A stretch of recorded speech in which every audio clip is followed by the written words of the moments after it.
ঐতিহাসিক ৰংঘৰত ফাট মেলাৰ সন্দৰ্ভত নিউজ লাইভত ধাৰাবাহিকভাৱে বাতৰি সম্প্ৰচাৰ হোৱাৰ পিছত কেন্দ্ৰীয় পুৰাতত্ব বিভাগে বিষয়টো অনুসন্ধান কৰি থকাৰ সময়তে তেল আৰু প্ৰাকৃতিক গেছ নিগমে ঐতিহাসিক ৰংঘৰৰ কাষত পুনৰ খনন কাৰ্য আৰম্ভ কৰাত শিৱসাগৰবাসী ৰাইজৰ মাজত তীব্ৰ প্ৰতিক্ৰিয়াৰ সৃষ্টি হোৱাৰ লগতে এছিয়াৰ প্ৰথম ক্ৰীড়া পেভিলিয়ন ৰংঘৰৰ অস্তিত্বৰ প্ৰতি ভাবুকিৰ সৃষ্টি কৰিছে।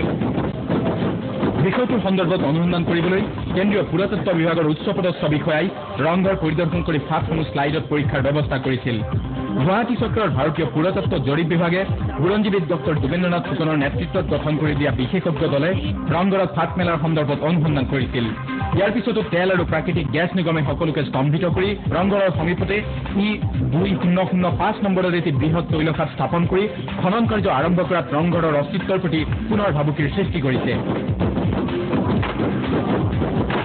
আনহাতে ৰংঘৰ বাকৰিত কেন্দ্ৰীয় পুৰাতত্ব বিভাগে লগোৱা এখন ফলকত উল্লেখ আছে যে আইন অনুসৰি পুৰাতত্ব বিভাগৰ দ্বাৰা সংৰক্ষিত স্থাপত্যৰ স্থানৰ সীমাৰ পৰা 300 মিটাৰ দূৰত্বলৈকে কোনো লোক বা অনুষ্ঠান প্ৰতিষ্ঠানে খনন আৰু নিৰ্মাণ কাৰ্য চলাব নোৱাৰিব।